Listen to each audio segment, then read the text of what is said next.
I'm going to get a lot of hate for this, but I've got to talk about it, and I don't want to lose my partner over it. I love my partner. I'm going to get a lot of hate for this, but I've got to talk about it. And welcome to my second video. I'm married, and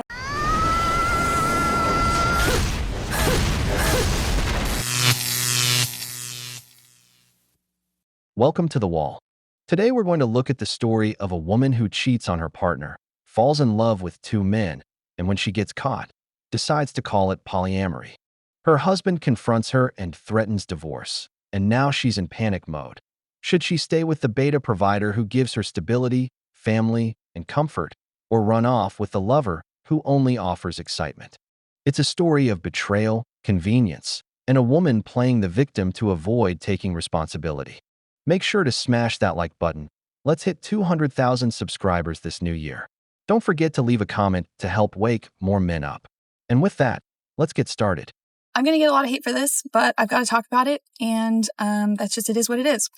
I might be separating from my partner.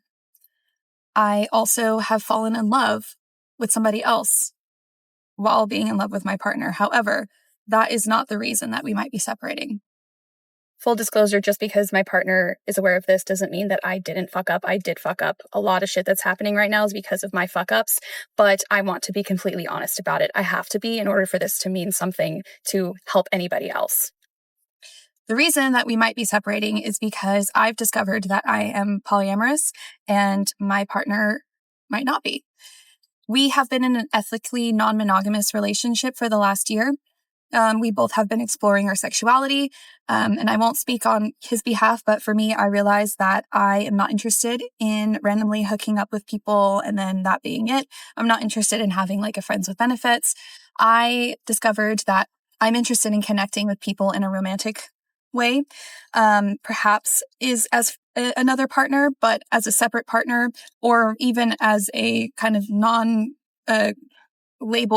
situation where there is love and there is connection, and not necessarily an involvement in my everyday life, but the access to that love and the possibility of that love and the presence of that love is there. This is something that my partner and I are working through right now. I don't know which way it's going to go. I don't know how it's going to end, but I wanted to bring it to the internet because what better place to bring such a judge-worthy topic to? Just full disclosure, like, he is fully aware of what is happening. We're having conversations about it. We've been going to a marriage counselor, psychologist for a while. What it ultimately comes down to is that you can't force somebody to be polyamorous. You can't force somebody to be non-monogamous. It's just a part of who you are. Because I got married, I got with him when I was 18 and he was 25.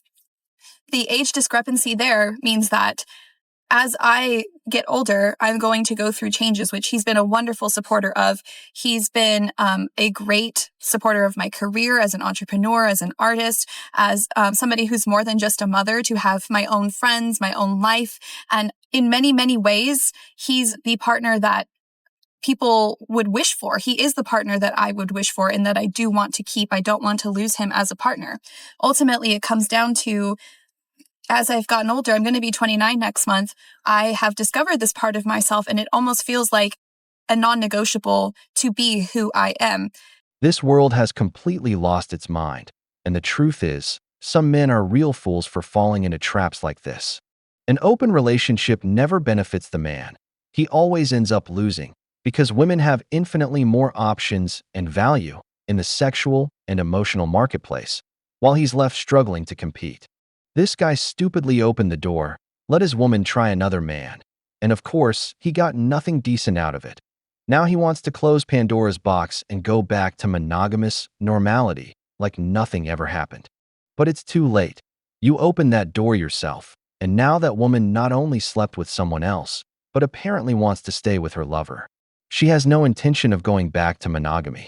A man who respects himself doesn't negotiate his dignity, doesn't share his woman, and doesn't play the modern game just to end up humiliated.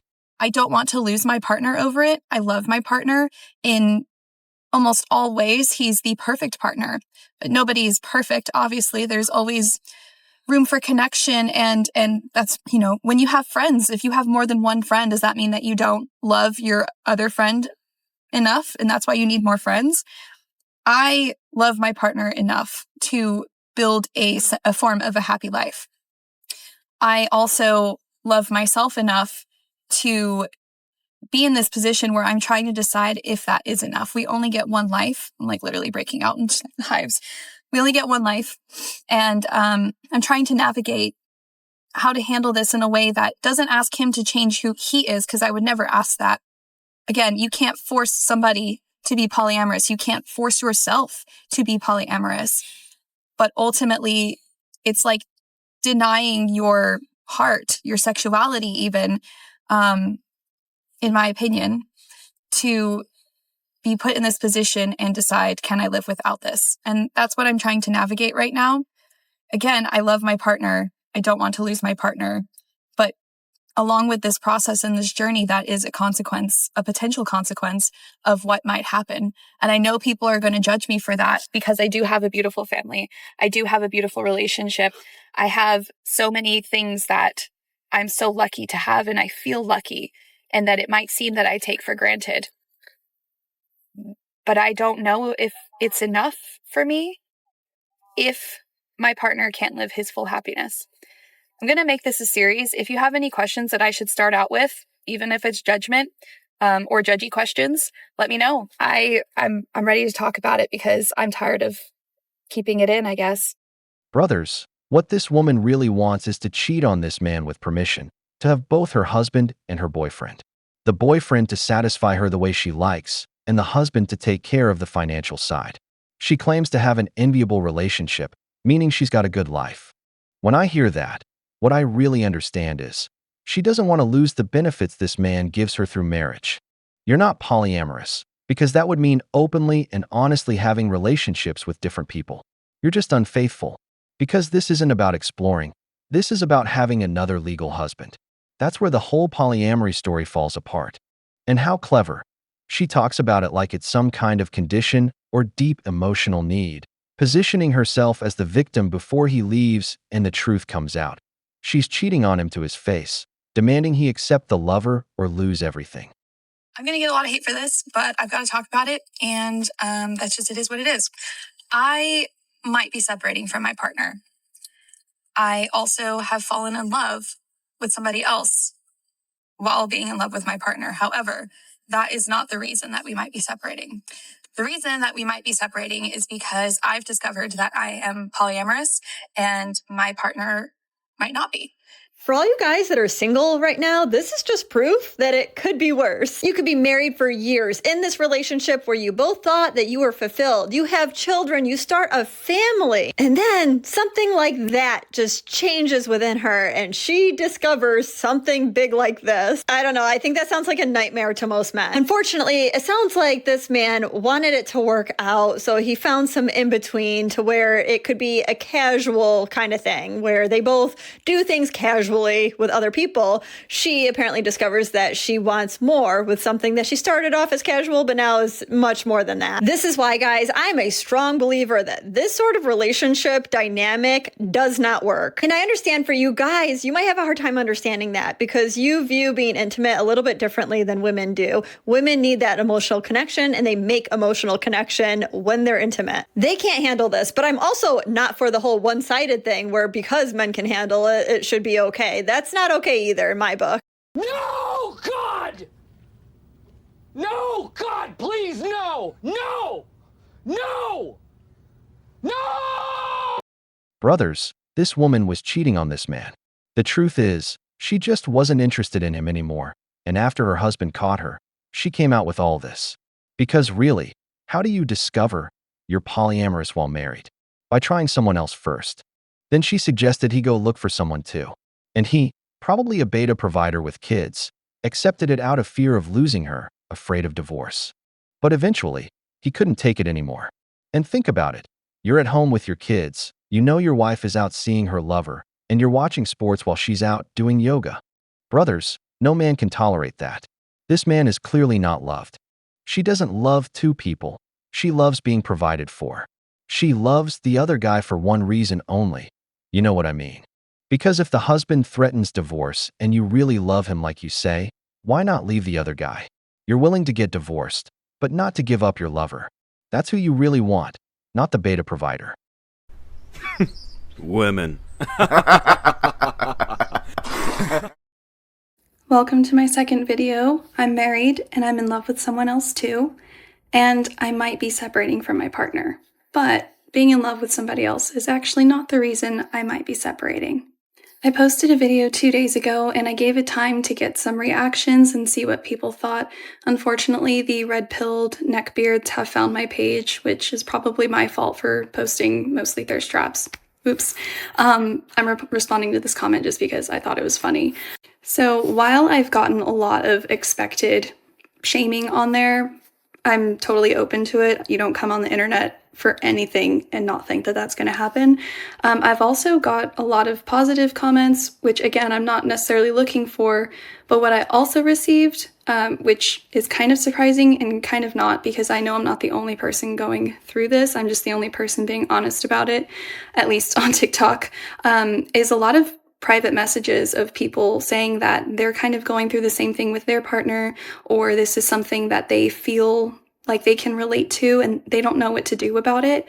And it's not good. Like, the situation that I'm in right now is not good. The situation that comes from this realization is not good for anybody. It's not good for partners. It's not good for you. Got a lot of comments saying all I hear is me, me, me. Well, welcome to my fucking TikTok where I'm talking about me and my life. I'm gonna try to answer some comments that I got in there. Some of them were how selfish I am, how they hope that my partner leaves me and I end up divorced, and that, you know, he deserves better and all this stuff. And honestly, that's between me and my partner. What I'm coming to TikTok with is my truth. There's a lot of things, like, I didn't really go into any detail at all in that video. One, because I knew it was going to get interaction and I want more eyes on this. And two, because it's just, you can only fit so much in the amount of time that I had. I want to speak on specific topics and I'm not really sure where to start. So I guess I can just start at the beginning. So if you're not familiar, ENM, or ethical non-monogamy, is where you and your partner, at least in what we did, decide that you want to open up your relationship to be intimate, if you know what I mean, with other people. Now, that can be random people, it can be, you know, on special occasions, it could be on a case-by-case basis, but typically you don't get feelings involved in those situations. You can do it with like a friends with benefits type of dynamic. Everybody's a little bit different. As long as you're having open communication about it, I don't really feel there's a wrong way to do it. I'm also not the expert in it. There are some really good resources out there, such as Polysecure, which my partner and I have both read, and it goes into the kind of the dynamic between human relationships and how that has evolved as society has evolved regarding religion. Also, how your childhood plays into attachment types. So if you have an anxious attachment type, if you are secure attachment, or maybe you're a little bit of both and you're kind of a disordered, what's the word? Disorganized attachment. That's what I was thinking about. And again, I'm not the expert in this, so I highly recommend everybody does their own research, but there is a whole world out there of people who are not monogamous, and I'm not the only one. Me and my partner are not the only ones. Actually, we belong to a club where there are people who would surprise you that are non-monogamous. I'm going to film a video right now going into the story of where my relationship started with this other partner, and it's not pretty. There's just some trigger warnings of physical, like when you hurt somebody else, like physically, that was done to me. There's mental abuse. There's all sorts of different things in there, and I just want to put this video as kind of like the blanket trigger that what I experienced with this other partner was not healthy. It was not good. Thankfully, because I have communication with my partner and with close friends who are a little bit aware of the situation, specifically like my best friend and just some other people in my life, I was able to get out safely. But this is why communication is so important, especially as a woman. If you are thinking of going into whether you're, just straight out cheating, having an affair on your partner, it can be really hard if you don't have anybody to talk to about this, and you can end up in a situation where you could get really, really hurt. And because abuse happens in a way where you're not always aware that it's abuse. Obviously, I'm never going to be one to victim blame, but some people do. And you wonder, like, why do people stay? Why do people keep being with that person? It's because you don't realize that that's what's going on. And so while I had this kind of discovery about myself, and while I do love this other partner, I was in an abusive relationship with them. And my partner that I've been with I've been married for 8 years almost 9 years, I think. And we've been together for 10 years this month. I've never been in that type of relationship again. I've been with him since I was 18. Fortunately, I have not ever been in a toxic relationship. So this was my first experience with that. I'm going to be 29 next month. I'm not saying that everybody's been in an abusive relationship, but I feel a lot of people have been in dynamics where it wasn't healthy, and I fortunately have never had that experience. I also wanted to address that when I say that I made mistakes, this is kind of part of that. I'm not blaming myself for being abused. I am blaming myself for ignoring it, I suppose, ignoring what everybody else was telling me, and now being in a situation where yes, this dynamic in this relationship with this person, even though it was not really a relationship, it was more of a, when I see you, we're together, it's kind of like a bubble type situation. I was not listening to anyone around me. Maybe it was limerence. Maybe it was part of my disorganized attachment style. I come from a childhood of trauma and abuse and narcissistic father, just a lot that I can go into, but there's really no need, in my opinion, just as long as you know that this person made my brain comfortable because they displayed behaviors that I grew up in and that I was shown was love, even though that's not the type of love I've ever received from my partner. And I recognize healthy, communicative, and just true love and support in all ways. This person sort of, for lack of better terms, scratched that itch in me, and my brain went back into its kind of default pattern. Also, there's habits and personality traits that this person has, the other partner has, that I had to unlearn in myself. The avoidant behaviors, not the physical abuse, but the manipulation and all of that. That's how I grew up. That's how I was shown you get what you want. And fortunately, I'm with a partner who supported me going to therapy. We attend therapy together. He also attends therapy. So, he's always learning and figuring out how he can support me coming from a situation like that. But ultimately, the work is on me, and I owe it to my partner to do that. And I owe it, most importantly, to myself to always be better and take care of myself. But I saw something in this partner that I realized I could have been that way. I could have been this person, and I chose not to. I choose not to every day. I've learned skills to combat those behaviors that I instinctively wanted to do in the past, that now I'm proud to say it's not even a problem anymore. Anyway, I'm going to start making some videos from the beginning. If you have specific questions, comments, judgment, let me know. I would prefer if the neckbeards, religious fanatics, and all of those just really didn't even bother, because you're not going to hurt my feelings. Only you can hurt your feelings. And I'm at a place right now where I'm obviously coming to the internet and I know what I'm walking into. So I guess if you really feel the need to go out of your way to be nasty, then that's on you. And as they say, I will pray for you. God damn it! You can't make this shit up! Women aren't stupid, brothers. They know exactly where there's benefit and where there's not. This woman got married young. She was always longing for a Chad, but ended up marrying the nice guy, the one who treats her well and gives her comfort. And as we know, comfort is boring to women. So she went out and found a lover, and no doubt it was that Chad she talks about. The one who kept her in a bubble. You know what kind, because he only brought one thing to the table. Head over heels for her new man. She was already leaving her marriage behind. But when her husband threatened her with divorce, she realized the other guy didn't offer financial stability and that she might lose the life she had. On top of that, the whole family already knows what she was doing. And now, to justify herself, she says the guy was abusive, that she suffers from anxious attachment. But no, you're just unfaithful and manipulative. You talk like you're the victim when you were the one cheating on your partner. Make it make sense. How are you the one with 2 men and still trying to play the victim? Seriously, give me a break. Part 4, I'm married and I'm in love with someone else too, but that's not the reason why I might be getting a divorce.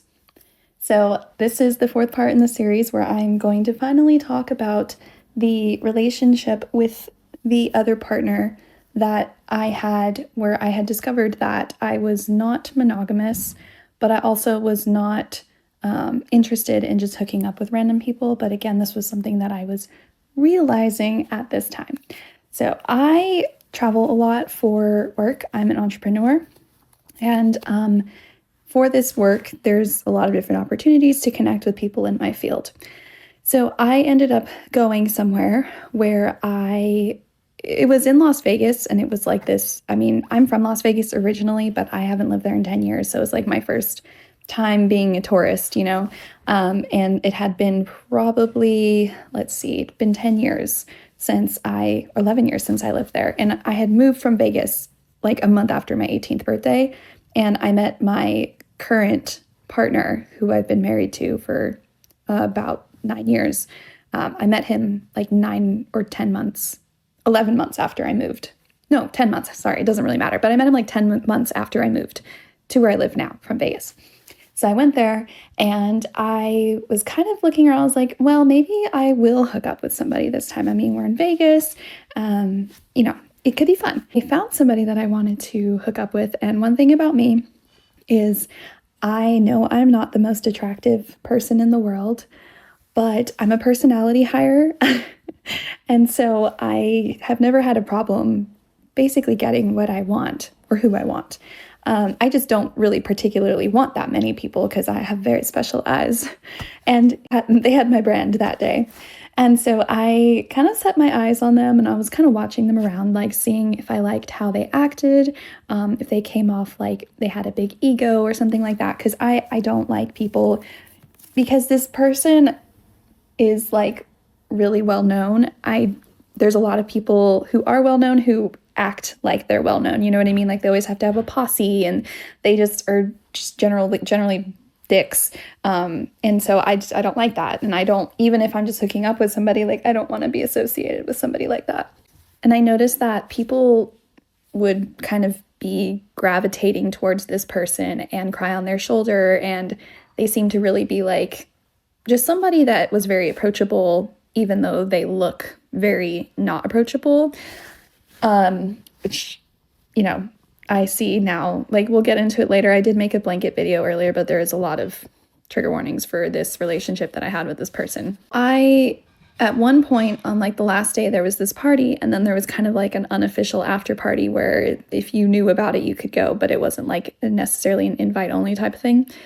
And so I went with some friends, actually went with this person who's a body double for somebody like who has a movie coming out this next year, which is really cool and random to meet in my line of work. But I went with him as his guest. At one point, they were having like this closet party. Well, I was hanging out with one of my girlfriends, and she's kind of what I call a runner. When she drinks, she just disappears. And so I am going to call her Trainwreck Tammy. And Trainwreck Tammy was next to me at the open bar 1 minute in this like suite. And then the next minute, she was gone. And I was like, oh, great. I got to go find Trainwreck Tammy. So I was asking around, have you seen Trainwreck Tammy? Have you seen Trainwreck Tammy? Again, the person, this other partner, was not on my mind at all. I was just with my friends. I was just hanging out, having a good time. And somebody was finally like, yes, I saw her in the closet with some guys. And I was like, Tammy, like, really? I'm not judging, but like she had been drinking and stuff. So I wanted to obviously make sure that she was safe and that, it was a situation that I don't think that she would have been able to consent, if you know what I mean. And I want to make sure nobody was taking advantage of her. And so I went and I checked in all of these giant bedrooms, and I walk into a closet in one of the giant bedrooms, and sure enough, Trainwreck Tammy is in there. And she is in there indeed with some men.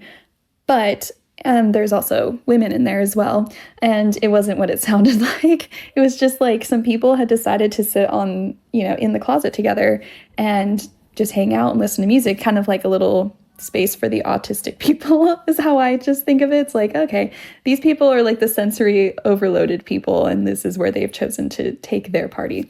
So I saw the person that I had been like interested in.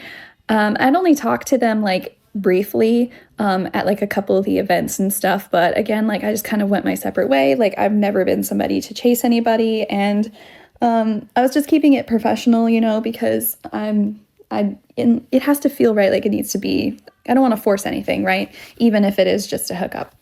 So I saw the person sitting in the closet and I was like, I need to find a way to sit next to them. And so I did. And everything was great and fine. We sat in there for like 2 hours and people were like bringing us like shots of tequila, like from the like main party area. People would like somehow figure out that we were all in this closet. And then I was like, hey, because I was sitting like on a shelf. And now let's have fun. In the closet.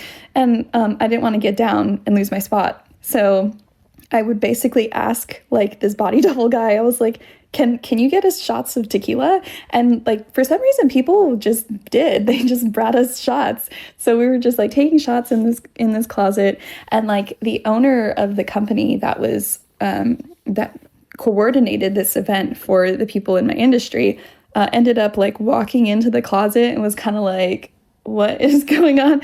And I was like, oh shit, like we're going to be in trouble because we're literally sitting on a shelf in this suite that probably costs more than like, anyway, I digress. And so he walked in and we kind of were all like, oh shit, like we're in trouble. It's like dad just walked in. But then he was like, hey, and so like it was all cool and we were having fun. And then at some point I decided that I wanted to try to hold this person's hand. And I don't know what came over me because I'm not a forward person at all, but like we had been chatting and everything was going good and we had like brushed hands a couple times, like accidentally. And so I just held their hand and we held hands for a while. There is some back context that starts at this moment, and I can't decide if I should add it in now or later. Probably later, right? So I can get like what was going on in my head during the relationship, and then I can go back later and kind of provide some more context because spoiler alert, like there was a lot going on that I just simply couldn't have predicted and honestly ignored a lot of red flags. But anyway, that was the extent of the first time that we had basically interacted. And at the end of the night, we went our separate ways. But I did lose my phone and my wallet in the casino, which is like a whole story. But basically, I did find my phone and my wallet. My phone was like on a slot machine for some reason. And then my wallet was like in a random tower of the hotel on top of an ice vending machine. But like I had like $200 cash and like my credit cards and my IDs and stuff in there. And all of it was still in there. So I don't know what happened. But yeah, I'm glad that it did. But because I lost my phone, this person had called my phone to see if maybe we could hear it ringing around where we were sitting. And that is how we got each other's number. And after this event, we had decided to stay in contact with each other and just kind of did some, like touching base, like nothing crazy, but we knew that we were going to see each other again the next month at another work event. And this work event is where a lot of things were found out about this other person and where some pretty traumatic things happened basically right at the start of the relationship that should have ended it right away. And I will go into that in more detail in the next video, which I will try to get out as soon as possible. Here we see two things. A woman going out drinking with her girlfriends on a girls' night only ever ends one way. Second, when a woman wants to experiment, her husband is the last thing on her mind. Another thing, she later says men are the hunters, but if you listen to the story, she was the one who made the first move. But let's keep going. There's still a lot more to this story. Part 6, I'm married and I'm in love with someone else too, but that's not the reason why I might be getting a divorce. So we actually left off the first night of the work event, and during this time we stayed up all night chatting and didn't do any funny business stuff. But this is where I will take accountability. Again, going back into there's a difference between E&M and polyamory. I had not even explored or looked into polyamory. I had it didn't sound like something I would be interested in. So we had only really explored E&M, me and my primary partner. What is going on here? Looks like I have an aura around me. We continue to stay in the room. Again, this person is pretty prominent in the industry, but they didn't have very many obligations, and I don't have prominence in the industry. I was only there to network. And so we just stayed in the room the whole time, like honestly just talking and kissing and stuff, but this is where the difference between polyamory and E&M is. I had started to develop a emotional, more intimate connection with this person, rather than if I had just hooked up with them and then that'd been the end of it, or hooked up with them every night and then it was more like a do you want me to call your Uber type situation, that kind of vibe would have been different. And that is, in my opinion, the difference between E&M and polyamory. So after spending all night, we didn't leave my room except to grab food and for them to drink, which I did not know that they were going out to sneak drinks. I didn't even think of it as a possibility, but later on I did realize it at this event.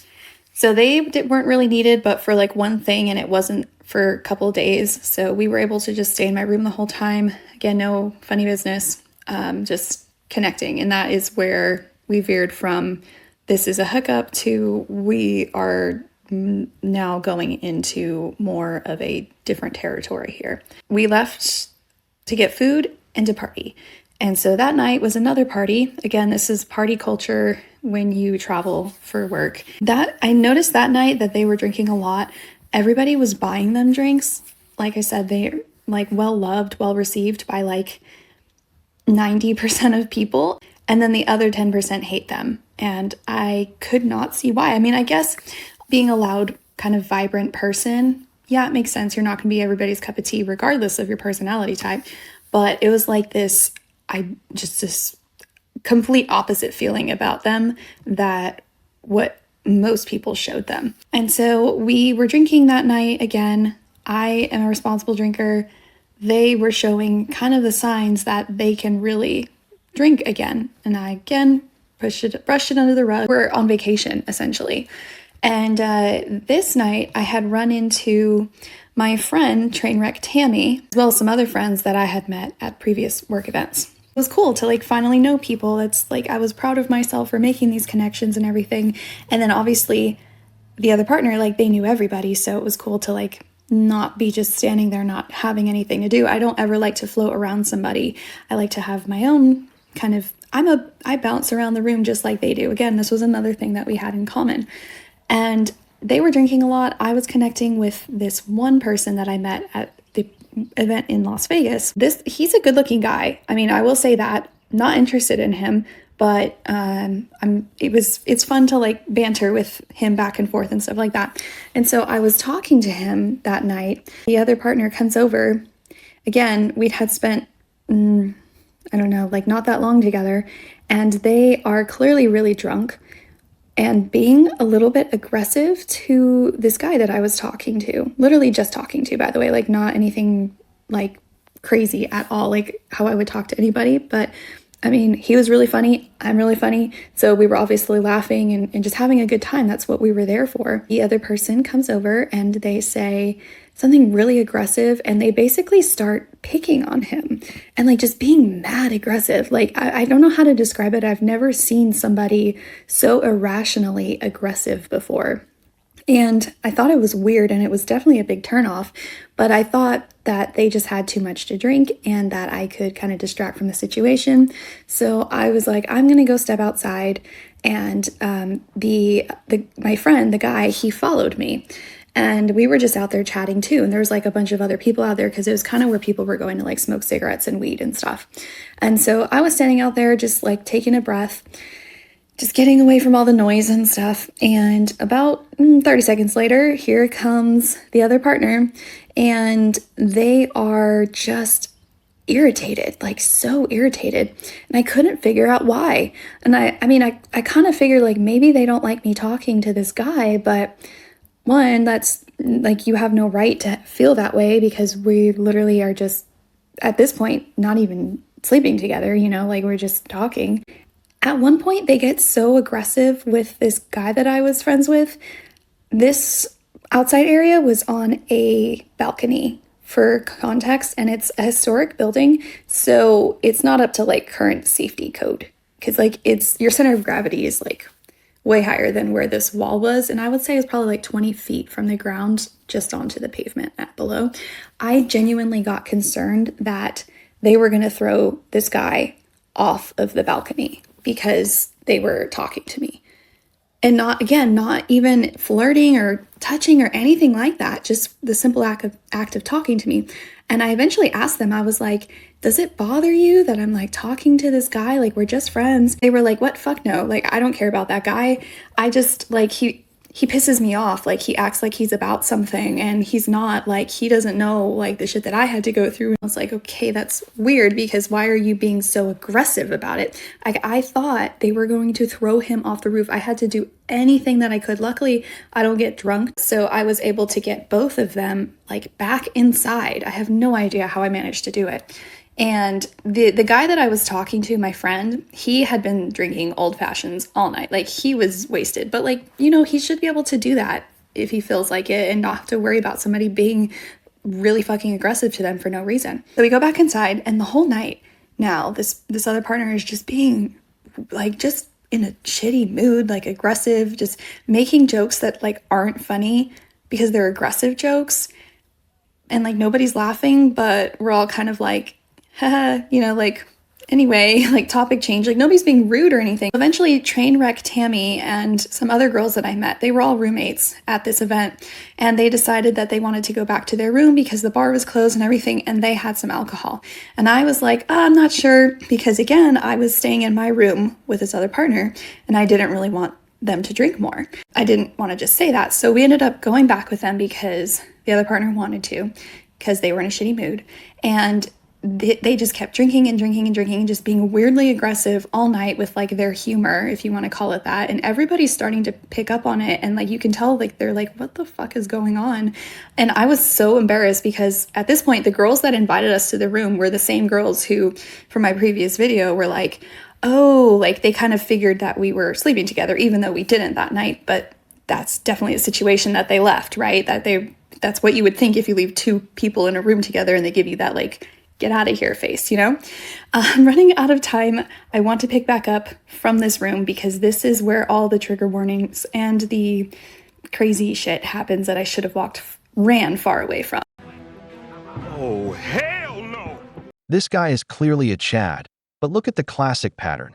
Alcohol, girls' nights out, office parties, and business trips.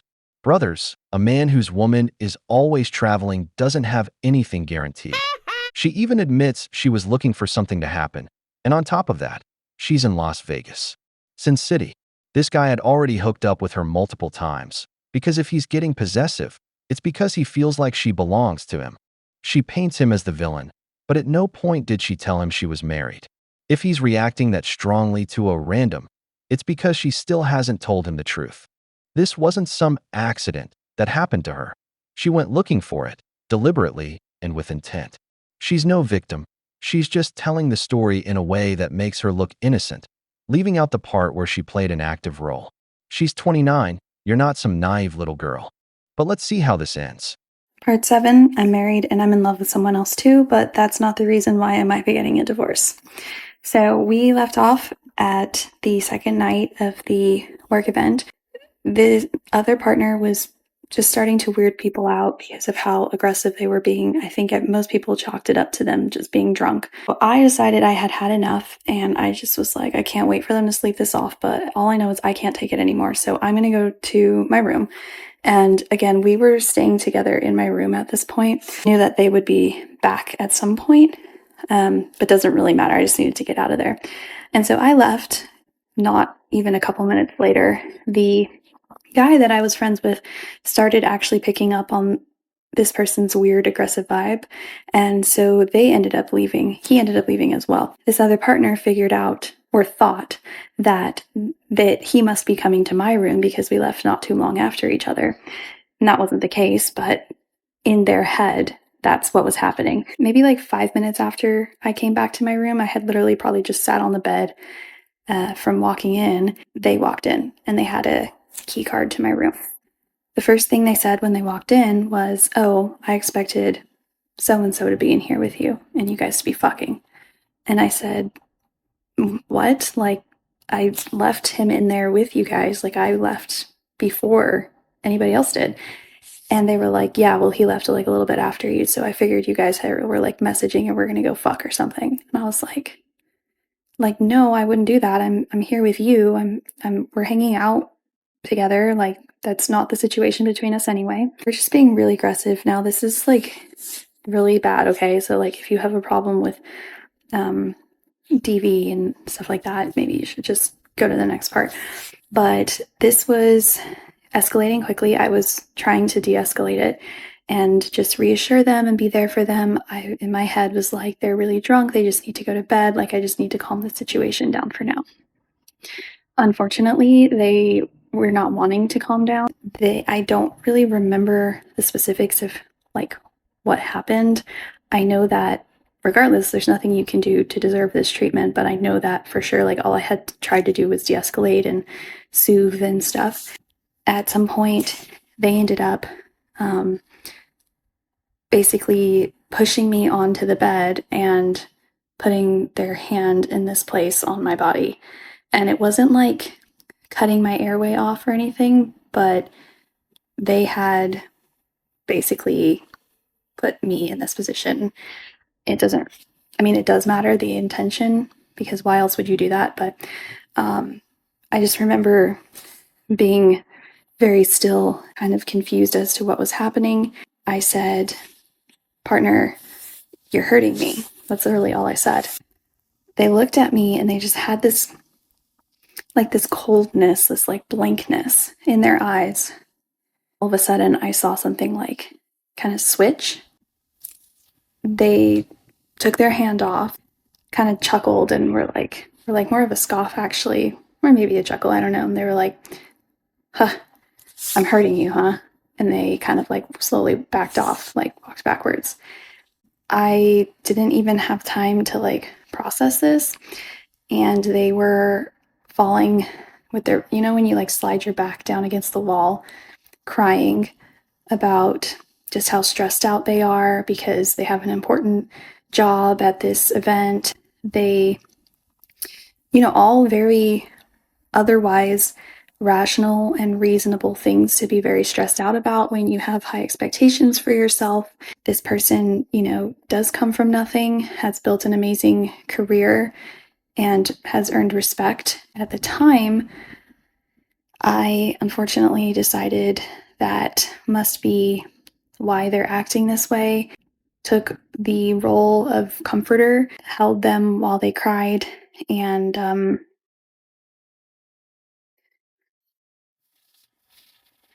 yeah, I don't know, somehow it went from them having me in that position to them crying on my lap about everything. It was topics like, their best friend passing away, childhood trauma. I do want to respect this person's trauma and not share too much about it, because, like I said, they are all very valid reasons to kind of be upset and be stressed out and stuff, and they could very easily lead somebody to have emotional problems.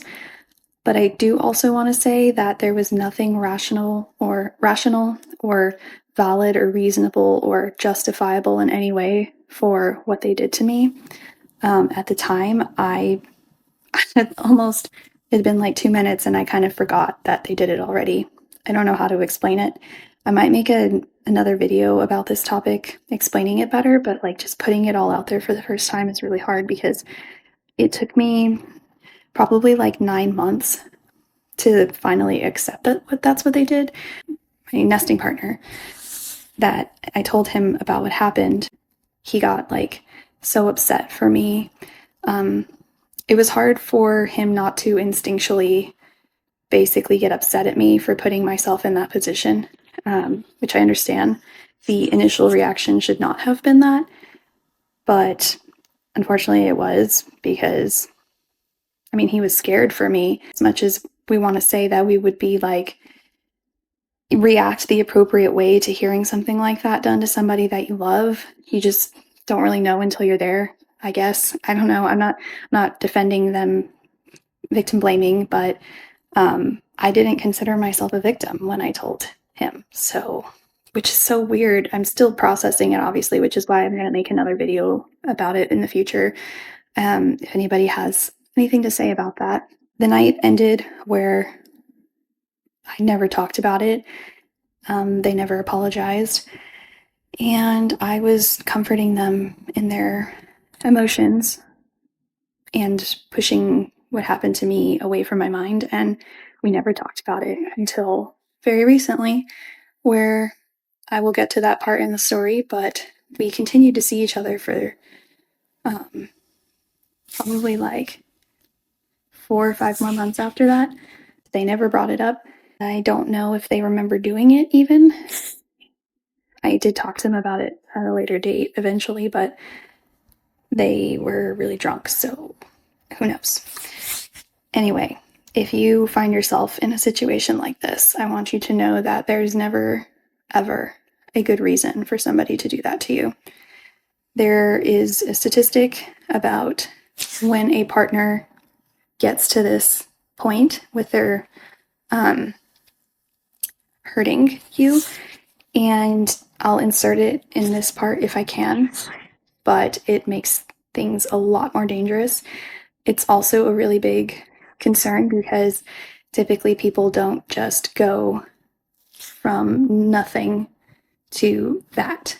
So that means that that person is typically comfortable, at least, with doing hurtful things to people physically. I'm trying to be so careful and not get this removed.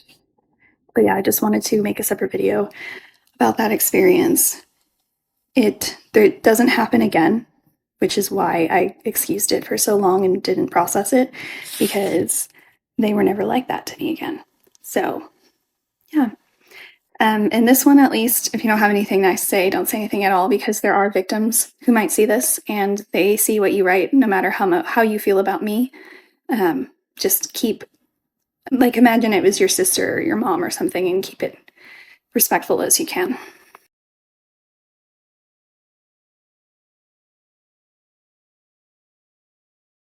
Notice that even after all that, she kept seeing him. I've always said these chads take women on an emotional roller coaster. They lift them up, drop them down, and women get addicted to that. She saw all the red flags. They were right there, and still chose to keep going with him, because there was only one thing she really liked about him. She was already married, had a job, had a family, had financial stability. So what was she looking for? Let me guess. Emotional connection. Give me a break. But look how she twists the story to her advantage. She tells her husband and sells him this idea that she's the victim, that he reacted badly, that she understands him, but still, somehow, she's the one who suffered. Brothers, this is pure manipulation.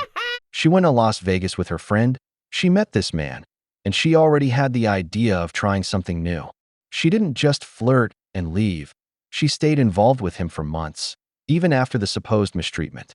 So where does the victim narrative fit in when it's obvious everything she did was intentional? Women like this are manipulative and know exactly what they're doing. She put her marriage on the line and didn't care, because as always, marriage only matters as long as she's happy. If the woman isn't happy, She won't think twice about sacrificing the marriage for her own benefit. Women. We've reached the end of the video, but before we go, the questions are for you. Do you think she really discovered she's polyamorous?